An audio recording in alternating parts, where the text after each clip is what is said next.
Ukrainians out of Poland. Those who are able to fight go home to the front.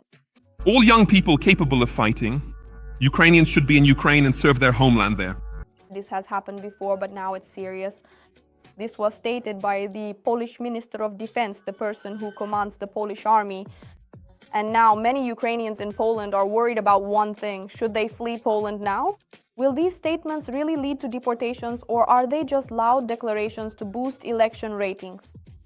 Before we start, please like the video and subscribe to the channel. Let's begin. After 2022, Poland accepted about 3 million people fleeing the war. As of the end of May 2026, almost 1 million Ukrainians there have temporary protection status. This is the second highest number in the European Union after Germany. Hundreds of thousands more are working legally. According to Polish data, as of January 2026, Ukrainian citizens made up almost 68% of all employed foreigners in Poland. Over 1 million foreign workers is no longer a response to a temporary labor shortage, but a structural change in the Polish economy. Business has gotten used to operating in conditions where, without foreigners, it is impossible to ensure the normal functioning of manufacturing, logistics, construction, the service sector, and agriculture. But the atmosphere around this topic has been changing in recent months. On July 5th, Poland stopped paying for housing for most Ukrainian refugees. Stricter rules for obtaining citizenship are being discussed. Up to 8 years of legal residence, a B2 level language exam, and a test on the country's history. And sociological data shows only 1 in 10 Ukrainians considers Poland a close friend. It was against this backdrop that on July 13th, during a speech on the state TV channel TVP Info, Poland's Minister of National Defense Kosiniak-Kamysz stated, All young people are capable of fighting. Ukrainians should be in Ukraine and serve their homeland there. But it's important to understand the context in which this statement was made. The minister did not make a separate statement about mobilization. He was responding to specific high-profile incidents that had occurred in Poland. One of these incidents happened when Ukrainian blogger Andriy Havrilev drove a car into the protected area of Lake Morskie Oko. We kept driving, but 3 kilometers before the actual location, I didn't notice the no entry sign or that it was a protected area.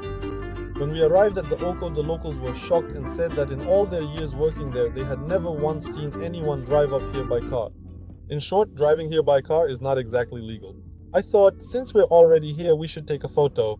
We quickly took some photos and headed back down, but on the way, the police caught us. As best as my knowledge of Polish allowed, I tried to explain to them that we were just tourists. We didn't realize we missed the sign, and we really didn't mean to do anything wrong. But nevertheless, they gave us a fine of 100 zlotys, which is the minimum, and 8 penalty points. In fact, the police officers we encountered were reasonable and understood the situation. After that, we decided not to linger in the mountains, so we headed straight to Ukraine. He was fined for that. He was banned from entering the country. Kosiniak-Kamysz commented on this as follows. And are Ukrainians perfect in every way? No, they are not perfect in everything. Is it normal to drive cars worth millions of zlotys and go up to Morskie Oko? No, that's not normal. And such people should be deported. The second case he mentioned was an incident in the city of Bielsko-Biała, where a man insulted a group of Ukrainian girls, demanding that they go back to Ukraine. Here, the minister did not take the side of this aggression. On the contrary, he criticized those who incite anti-Ukrainian sentiment in Poland, in particular the far-right politician Grzegorz Braun and the opposition party Law and Justice. What happened was simply that Braun imposed his rhetoric on them and they accepted it.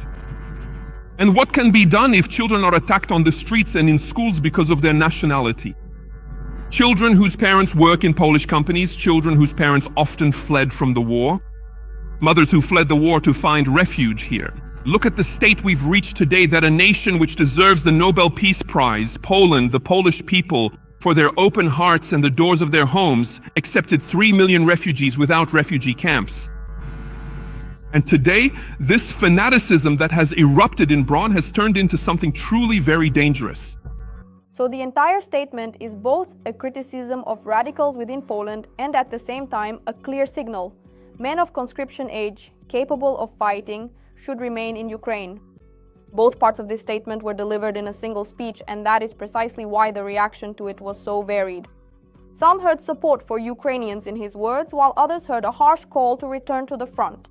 It is telling that this statement was not made in a vacuum, as on July 11th, Kosiniak-Kamysz was in Ukraine at the commemoration of the victims of the Volyn tragedy near Lutsk.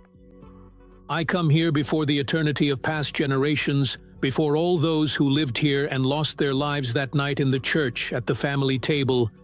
I am here today with my compatriots who have come to Volyn together with representatives of the Ukrainian state as well as the Catholic and Orthodox churches.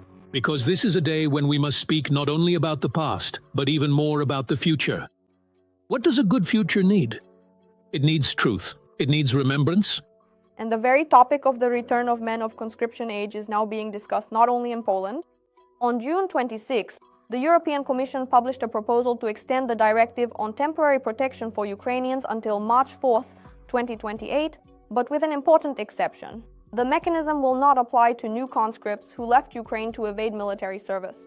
A decision on this is planned to be made in July, or if they do not manage to do so, in September 2026. Previously, Denmark had also put forward a similar initiative to restrict asylum for men of conscription age. And here arises the main question that worries thousands of Ukrainians abroad. Do these words mean that Poland will now start deporting someone? Lawyers commenting on this statement emphasize that Kosiniak-Kamysz expressed a political position largely aimed at a domestic audience. Poland has not adopted any new law or mechanism for forced return. Ukrainians with temporary protection status, as before, have the right to legally stay in the country. There is a huge legal gap between a politician's loud statement and actual deportation, and so far, not a single step has been taken toward real coercive measures. What does this actually mean? This statement is not an isolated incident, but part of a broader process. European Union countries that have been accepting Ukrainian refugees for years have begun to openly state that men of conscription age should be at home. For now, this remains at the level of rhetoric and political signals, not actual legislative changes in force. But such statements often precede real decisions. Moreover, discussions are already underway in Brussels about the future of temporary protection after 2027. So in the coming months, it is worth keeping an eye on the specific decisions being made by EU and Polish institutions. Statements are being made more and more frequently, and they are becoming increasingly tough. So the questions remain open. Does Poland have the moral right to demand the return of Ukrainian men? And what will happen if words actually turn into law? Share your opinion in the comments and don't forget to like the video if you found it useful. See you in the next video!